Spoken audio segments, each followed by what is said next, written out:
Si va agli ordini dello starter per questa prima corsa. Chiude da favorito Ross. Partiti. Laudes Rome è quella più veloce insieme proprio a Roxy.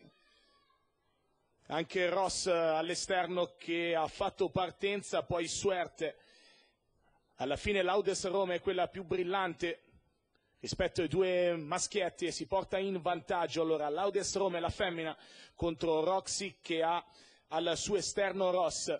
Poi più indietro Suerte, si attacca alla piegata conclusiva con Luca Magnezzi e Laudes Rome in vantaggio nei confronti di Roxy. Ross che ha perso qualche battuta, poi Suerte che è ampiamente staccata, si entra addirittura con Laudes Rome che prova ad allungare a questo punto da Roxy, che è la principale minaccia visto che Ross al momento non trova l'azione redditizia, e allora Laudes Rome che si arrocca lo steccato, ma all'esterno c'è lo scatto di Roxy che passa nel finale. Roxy su Laudes Rome, Ross e Suerte.